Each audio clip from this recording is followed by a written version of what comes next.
at the back.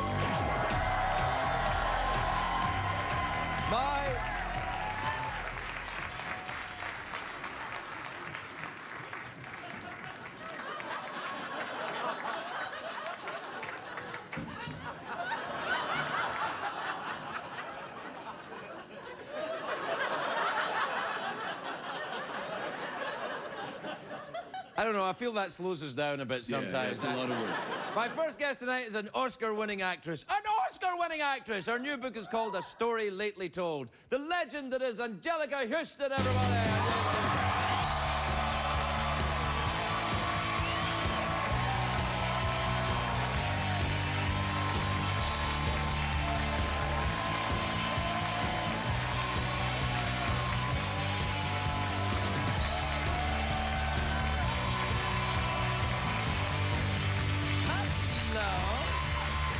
Hello, darling. Hello. I haven't seen you in an age. It's been a while since you were Very here. long while. Yeah, so you've been writing a book. Yes, yes. This is lovely. Thank you. And Anjelica, I always want to say that's it's Irish for small angel. Yes, little angel. Is it really? It is. Really, Anjelica? Oh, Actually, Anjelica, hey. it's Italian for a little angel. Italian. Yes. He knows all about that. That Yeah. weary reindeer of yours. It's a horse. Oh, it is? Yeah, he's just wearing... Okay. I thought the Hustons knew about horses. I thought your family... I've never seen a horse that looked like that. Or that Oh, thing. you've always feeling. Anyway. They make me kind of nervous. Oh, don't worry about them. They're all very, very friendly, although one of his antlers just fell off, I say. So if it was a real reindeer, that would be a cause for a medical emergency, but... Or if it were a horse, it might be. Well, no, if a horse had antlers, I'd have sold them, actually, because you can't have that. No, unicorns, though. The national animal of Scotland. It is? Yeah, it really is. I'd only known. Yeah, the unicorn. I'm like, but they don't exist. I'm like, so what? So tell me about this. This is an autobiography, which means you wrote it. I did indeed, all by myself. Good for you. And look how young I am. Yeah, well, you look just the same. Just the same. Thank you. Yeah, I'm just saying. Here, that's a nice picture of you on the back. Look at you with your tight horse riding pants on. Yeah. Yeah, there you are. Come on, everyone, up into the saddle. I'm not in the saddle, though, in that photograph. No, I know. I'm but sort of standing with horses. I know, I can see.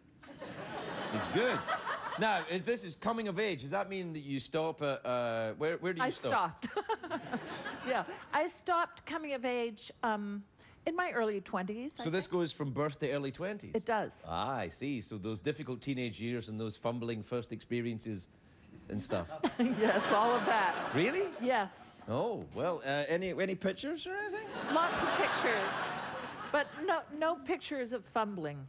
No, you wouldn't want to do that. Here's the thing, though. I mean, a lot of the people in your life, by the very nature of how you grew up, are well known and famous. Some of them living, some of them dead. And you have to be careful, I suppose. Or are you? Are you very indiscreet about them? I hope I'm discreet. The thing about mentioning a lot of famous names is that you have to mention a lot of unfamous names. Right. As a kind of counterbalance. So, yeah. I don't think you do. You can just make, because people are like, You can't just drop famous names. oh, yes, you can. Yeah. People think less of you for that. Well. So you try to be fair to all of the, serious components and the things that and the people who've come into your life who are worth talking about. What about resentments? People that you feel that are harsh, nasty, people that... You have to be really careful if they're alive. Yeah. But, Yeah. I mean, I wrote an autobiography, and I really went after the ones who I knew were dead. Or... I know. They're the best to take it out on. The teachers who beat me up early were like, ah. That's right. But, all those nuns. Did you go to nuns? No. I was Church of Scotland, so... I thought you were all scared of nuns. No, I was scared of nuns, but you for no didn't go to a logical convent? reason whatsoever. No, did you go to a Catholic school? I was properly scared of nuns for real reasons. I went Was to a it convent. an all-girls school? I was only a day girl. Right. But I saw what happened to the 24-hour boarders. They didn't have a lot of fun. The nuns were good to me. all in all. But then I wasn't Catholic. So Well, then you didn't count, clearly. that's then. right. Yeah, yeah, I didn't count at all. yeah. That was in Ireland then. So I you was went an anomaly in Ireland, actually. Really? Yeah, because I wasn't Catholic. You're- In the southwest of Ireland, everyone was Catholic. Pretty much, yeah. It was all I wanted was to have a first Holy Communion, and then I wanted to be a nun, and then I wanted to be a bride, all in the space of 1 year. We call that being a Kardashian. I wanted to take the veil. And when did you go to London then? What age were you? Did you go? 11. Did Well, you- no, about 10 and a half. So you didn't go there to pursue a dream of acting then? Was it your No. father's work? No, I was sent to the French lycée. Oh. And I didn't speak French, really. I mean, I spoke French, but not convincingly. Not convincingly Not enough. convincingly? I don't speak English convincingly. Wait a minute to say that again. I'm not convinced. That's just your accent. Yeah. No, well, see, that's the thing with my accent. Everything I say sounds insincere. No, it doesn't. It kind of does. It sounds rural and hearty. Okay, good, yeah. You're right, it does. Countryman. Not really. Not really? No, I'm from Glasgow. It's not really the country. Actually, we come from Scotland. My family comes from Scotland. And you've never been to Scotland? We're relatives, Are we? maybe. But yes. Am I in the book? Read on. Because I do have trousers like this. We actually have to take a break. You know, not us, but, you know, the show. Oh, them. I'm not saying, look, I want to see other people. I'm not saying that. You better not. No, I'm not. I saw you're wearing a double wedding ring. Is It's that not- is that an engagement and a wedding No, no, ring? no, no. One's a family crest, but it's a bit big for me, so the wedding ring keeps it on. Okay, now Yeah. I get it. So I'm it's just thinking- gonna, it like flies off if I don't, like the wedding ring kind of keeps everything battened down, as it Okay, were. I understand. We'd like to keep it that Yeah, way. like without that, I'd be flying around. Ooh, we don't want that. Ooh, Yeah. nasty like him. We take a break. We'll be right back with Anjelica Huston.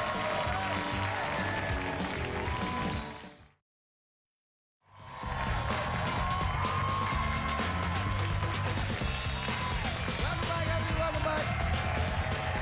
I'm here with the lovely Anjelica Huston. And now this is the first. So this is your autobiography until you're 22. Yes. Which would imply that you've got. Not that I'm saying that you're older than 22, but one would.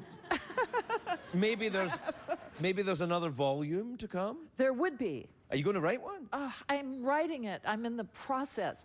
And actually what happened was I started this one and I got carried away, and the next thing, and I wrote by hand. The next thing, there were 900 pages. What do you do with 900 pages if you're an editor? Two books. 2 books. So that's how it kind of happened. So the next one is you from 22 to. All the bad stuff. Yeah. Yeah. So this is like when Harry Potter goes to Hogwarts, but the That's next right. one. Next one. Next At one is like Hogwarts. Goblet of Fire. That's yeah. right. Ooh. Nice. Yep. What is your writing process like then? You write by hand? I write by hand. I get up, I walk my dogs, I have my breakfast. I Yes, go that, up but to lots of my people room. do that. That's not writing. You get up, walk your dogs, and have that- breakfast. That's not writing. No, it so is. Because Really? that's when you get into the head. And then you come home, and then you put the things on your desk that you think you'll need for the next 7 or so hours, and Wow. you start. Does that you write for 7 hours at a time? I did. It was really extraordinary. Do you know how I write? I go to hotel rooms, cheap hotel rooms. I really do, and I Yeah. take a computer and I lock myself in. But I like to try and go to a scary place where I'm scared to go out. Do you court the minibar when you're there? And, sorry. No, that's all right. I have them empty the minibar just in case. I'd be far too tempted by the minibar. Oh yeah, to me go too. lock That's why I have them myself up empty at the minibar. But I get them to leave the candy.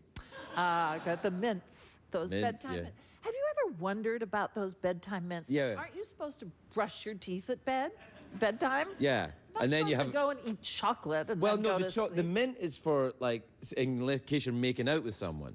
Oh. And I then, get it. or if they like, it's the first time, maybe it's your honeymoon, and it's the first time you've been intimate with someone, and then, because that only happens in your honeymoon, and then when you go to kiss them, they go, "Oh, you've got chocolate in your mouth." You go, "Yes," and you give them chocolate. Oh. Do you do that? Have you done that? Oh, yeah. See, there's so much I don't know. Oh, yeah. That's not true. I expected to see it in the next volume of... Well, the next volume, okay, I'll give it to you. All right. Well, come back and talk to us with the next one. I'd love to. All right, then. Anjelica Huston, everybody. Where we're at.